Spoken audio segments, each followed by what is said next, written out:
demonstration niya so far. Kailangan lang po natin siya lagyan ng shading at saka yung color. Okay. At saka syempre, lagyan niyo rin po yung damit. Okay. Mamaya po i-trace niyo lang to. Gamit ng pen tool. So, doon tayo sa may outline po muna. Pag gagamitin niyo yung yung pencil tool po, N lang yung shortcut key niya, ha? Tapos po tanggalin nyo lang yung fill. So, outline lang siya dapat. Okay, walang fill. Tapos, pwede nyo na po ganon. I-trace nyo lang siya. Ganon, ha? Mamaya. Until po makuha nyo na yung buong silhouette. Okay. At kahit po half body lang, walang problema. Hindi naman po kailangan Lahat yan? Or... Hindi, ito lang po, ito lang. Yung ganyan lang niya. At least, para pag ginan nyo, may naman dito, di ba? Hindi lang po mukha. Okay, so gaganon nyo lang po, i-trace nyo lang siya. Na ganyan. Tapos po, pwede nyo na i-cut po until dito lang muna. Parang ganon. Tapos, yun na. Kasi yung focus naman po natin dito is yung sa mukha lang, hindi naman po yung So, yun po yung para mamaya, after nyo magawa yan, kailangan nyo na po ilagay yung sa color. Okay, for color po, always make sure nakaklik kayo doon sa may color layer. Okay, so i-lock nyo po yung iba. Paano mag-lock? I-click nyo lang po yung box. Okay? Tapos po, ano yung color natin na kukunin? Itong color na to. Meron na tayong guideline, ha? Ito po yung base color niya. So, gawin ko po, gamitin ko lang yung eyedropper tool. Click ko lang ito. Tapos po, pwede na natin siya i-start yung color process. So, ano pong tool yung gagamitin natin?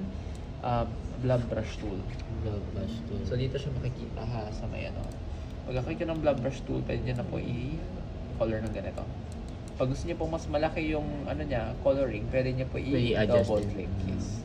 Tapos dito po yan sa may size. Okay, so let's say lalaki ko siya ng ganyan. Okay po, para mabilis lang.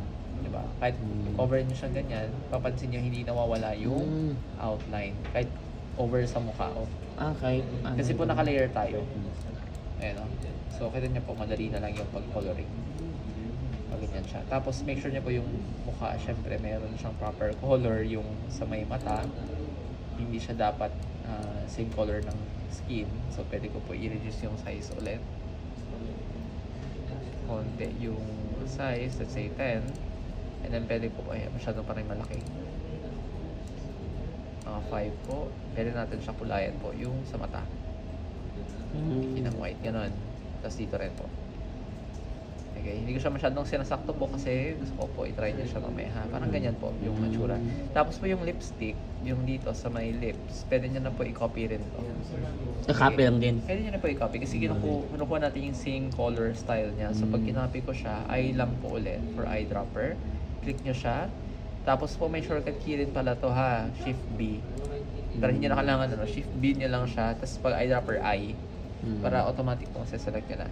Okay? Tapos po i-brush nyo lang po yung dito rin.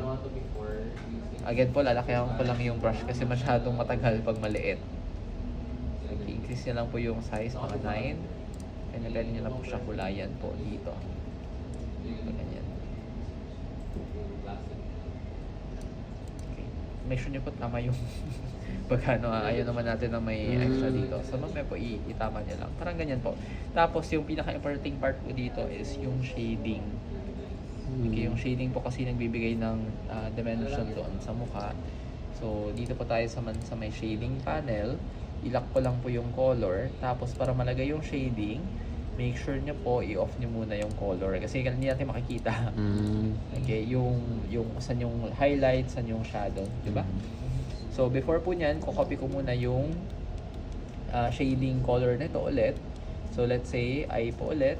Ano yung shading color? Ito po yung shading na kukunin kong kulay. Okay? Tapos po, ang gagawin ko lang, i-hide ko lang po itong color. Pwede na ako mag-start mag-shade. Okay, so ano po yung gagamitin nating tool?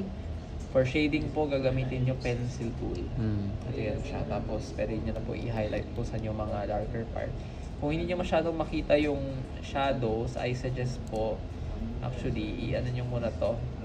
I-increase nyo yung opacity ng picture. Ay, nakalock siya. So, unlock ko lang po muna. Control-Alt. Ayan po. Tapos, pwede nyo i-increase yung opacity ng konti para makita nyo yung shadow.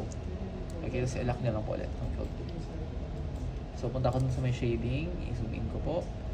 Tapos po, N lang ulit.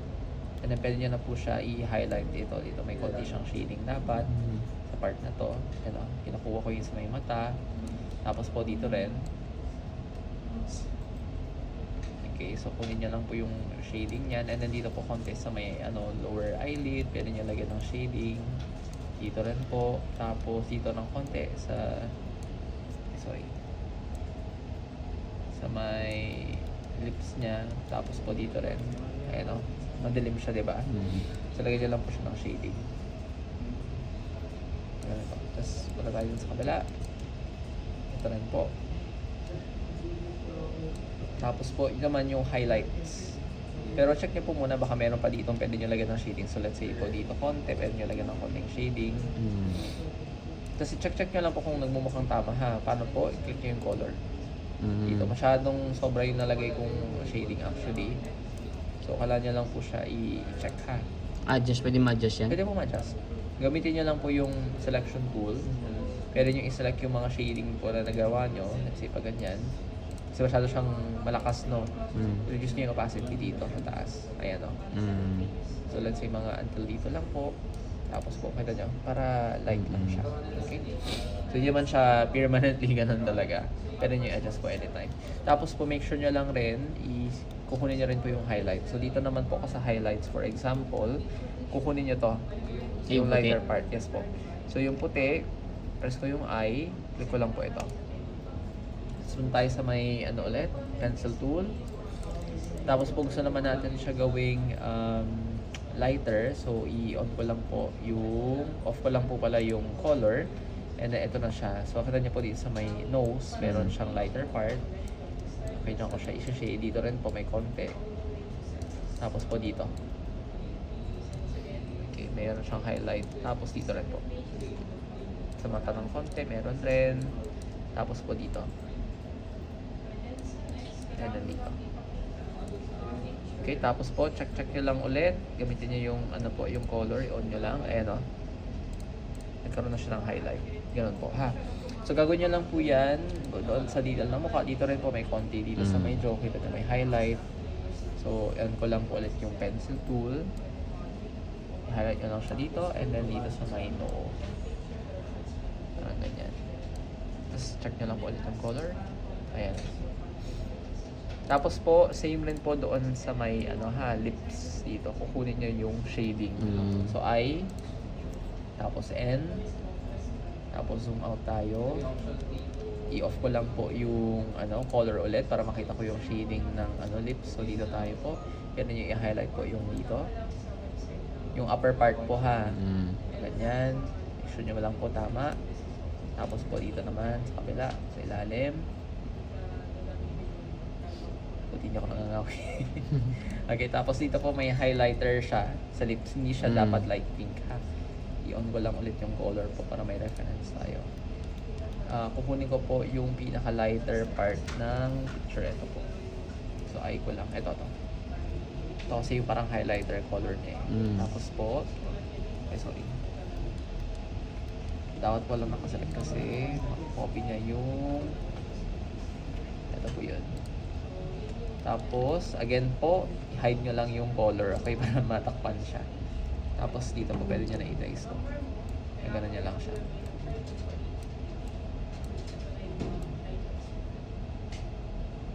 Okay? Tapos po, pwede nyo na enable ulit. So, the more detail po, the more shading na lalagay nyo, the more mas magiging realistic tignan yung So, ito yung without shading. Nandiyan, flat lang siya. Pag may shading na po, nalagay nyo na lahat yung dito sa mukha, magkakaroon na siya ng dimension.